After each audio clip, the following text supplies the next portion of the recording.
ഇന്ത്യയിലെ ഒട്ടുമിക്ക വീടുകളിലെയും മരുന്ന് ശേഖരത്തിൽ തലമുറകളായി സ്ഥാനമുറപ്പിച്ച ഒരു മഞ്ഞ കുപ്പിയുണ്ട്.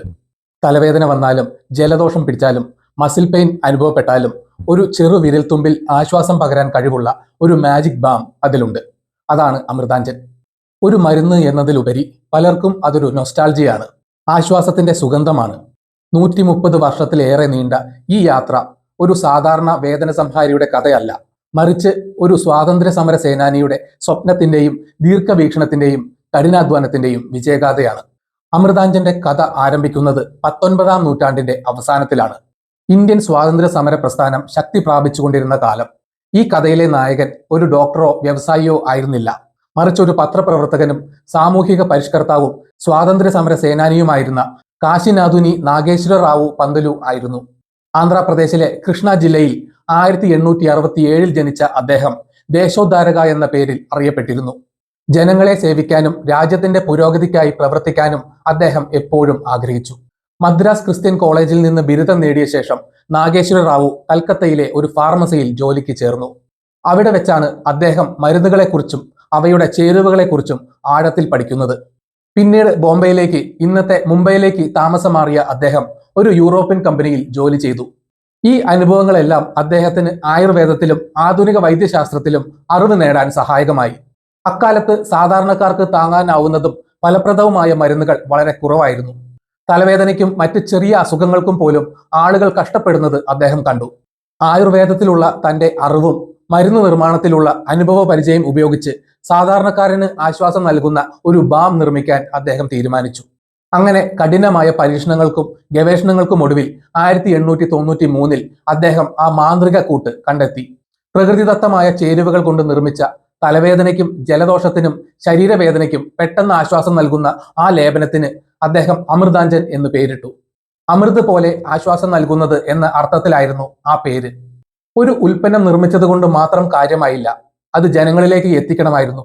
ഇന്നത്തെ പോലെ വലിയ പരസ്യങ്ങളോ മാർക്കറ്റിംഗ് തന്ത്രങ്ങളോ ഇല്ലാതിരുന്ന ആ കാലത്ത് നാഗേശ്വര റാവു വളരെ ലളിതവും എന്നാൽ ഫലപ്രദവുമായ ഒരു മാർഗം കണ്ടെത്തി. അദ്ദേഹം സംഗീത കച്ചേരികൾക്കും മറ്റ് പൊതുപരിപാടികൾക്കും പോയി അമൃതാഞ്ജൻ സൗജന്യമായി വിതരണം ചെയ്തു. ഒറ്റത്തവണ ഉപയോഗിച്ചപ്പോൾ തന്നെ ആളുകൾക്ക് അതിന്റെ ഫലം മനസ്സിലായി. തലവേദന കൊണ്ട് കഷ്ടപ്പെട്ടിരുന്നവർക്ക് അത്ഭുതകരമായ ആശ്വാസം ലഭിച്ചു. ജലദോഷത്തിന്റെ അസ്വസ്ഥതകൾക്ക് അത് ശമനം നൽകി. വാമൊഴിയിലൂടെ അമൃതാഞ്ജന്റെ പ്രശസ്തി നാടെങ്ങും പരന്നു. 10 അണയായിരുന്നു അന്നൊരു കുപ്പി അമൃതാഞ്ജന്റെ വില. താങ്ങാനാവുന്ന വിലയും ഉറപ്പുള്ള ഫലവും കാരണം അത് വളരെ വേഗത്തിൽ ജനകീയമായി. 1893 ബോംബെയിൽ ഒരു ചെറിയ സംരംഭമായിട്ടാണ് അമൃതാഞ്ജൻ ആരംഭിച്ചത്. എന്നാൽ വർദ്ധിച്ചു വരുന്ന ആവശ്യം കാരണം ഉൽപാദനം വർദ്ധിപ്പിക്കേണ്ടതായി വന്നു. 1914 കമ്പനിയുടെ ആസ്ഥാനം മദ്രാസിലേക്ക്, ഇന്നത്തെ ചെന്നൈയിലേക്ക് മാറ്റി. ഇത് ദക്ഷിണേന്ത്യൻ വിപണിയിൽ കൂടുതൽ ശ്രദ്ധ കേന്ദ്രീകരിക്കാൻ കമ്പനിയെ സഹായിച്ചു. 1936 അമൃതാഞ്ജൻ ലിമിറ്റഡ് എന്ന പേരിൽ ഇതൊരു പബ്ലിക് ലിമിറ്റഡ് കമ്പനിയായി രജിസ്റ്റർ ചെയ്തു. ഇത് കമ്പനിയുടെ വളർച്ചയിലെ ഒരു സുപ്രധാന നാഴികക്കല്ലായിരുന്നു. നാഗേശ്വര റാവു ഒരു വ്യവസായി എന്നതിലുപരി ഒരു രാജ്യസ്നേഹി കൂടിയായിരുന്നു. കമ്പനിയിൽ നിന്ന് ലഭിച്ച ലാഭത്തിന്റെ ഒരു വലിയ ഭാഗം അദ്ദേഹം സ്വാതന്ത്ര്യ സമര പ്രവർത്തനങ്ങൾക്കും സാമൂഹിക ഉന്നമനത്തിനും വേണ്ടിയാണ് ഉപയോഗിച്ചത്. ആന്ധ്രാ പത്രിക എന്ന പേരിൽ ഒരു തെലുങ്ക് പത്രം ആരംഭിച്ചതും അദ്ദേഹത്തിന്റെ പ്രധാന സംഭാവനകളിൽ ഒന്നാണ്. നാഗേശ്വര റാവുവിന്റെ മരണശേഷം അദ്ദേഹത്തിന്റെ പിൻഗാമികൾ ആ പാരമ്പര്യം അതേപടി മുന്നോട്ട് കൊണ്ടുപോയി. കാലത്തിനനുസരിച്ച് മാറ്റങ്ങൾ ഉൾക്കൊള്ളാൻ കമ്പനി എപ്പോഴും തയ്യാറായിരുന്നു. വേദന സംഹാരി ബാം എന്ന നിലയിൽ മാത്രം ഒതുങ്ങി നിൽക്കാതെ ഉപഭോക്താക്കളുടെ മാറുന്ന ആവശ്യങ്ങൾക്കനുസരിച്ച് പുതിയ ഉൽപ്പന്നങ്ങൾ വിപണിയിൽ ഇറക്കാൻ അവർ തീരുമാനിച്ചു. 1970കൾ മുതൽ തന്നെ പുതിയ ഉൽപ്പന്നങ്ങൾക്കുള്ള ശ്രമങ്ങൾ തുടങ്ങിയിരുന്നു.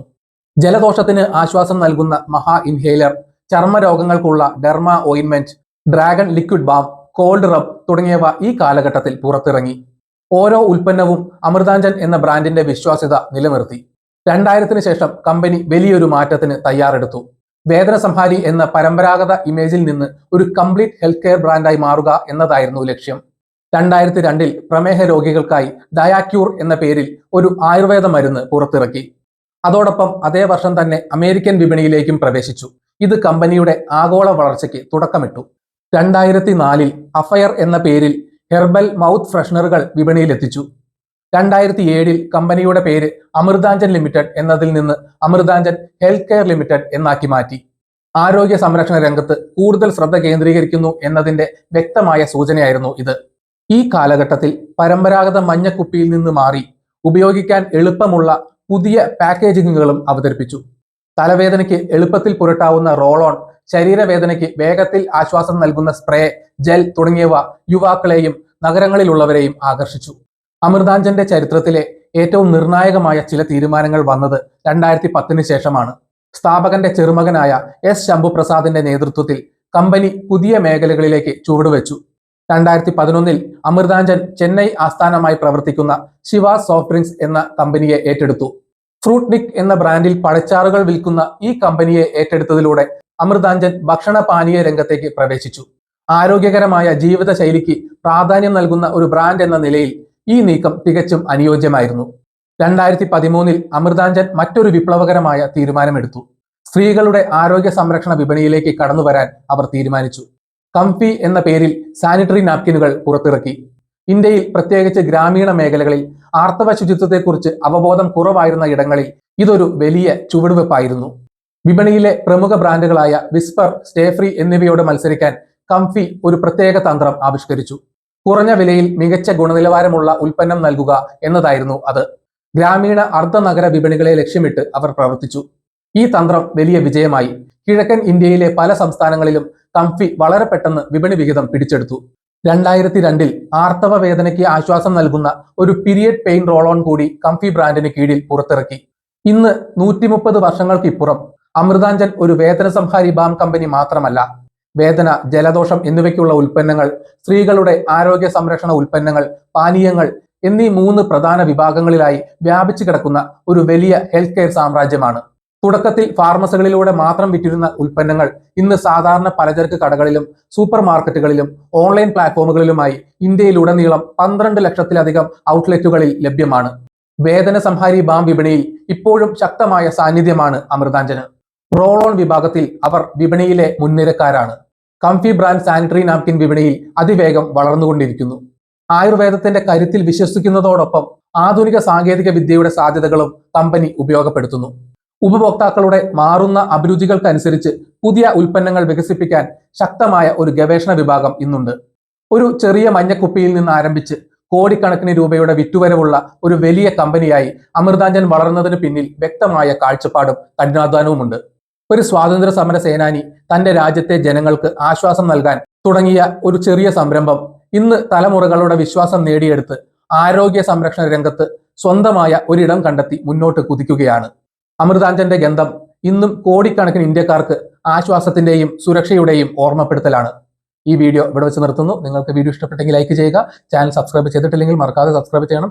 നിങ്ങളുടെ വിലയേറിയ അഭിപ്രായങ്ങൾ കമന്റിൽ രേഖപ്പെടുത്തണം. നോട്ടിഫിക്കേഷൻ ബെൽ ബട്ടൺ അമർത്താൻ മറക്കരുത്. മറ്റൊരു വീഡിയോയുമായി വീണ്ടും കാണാം. ജയ് ഹിന്ദ്.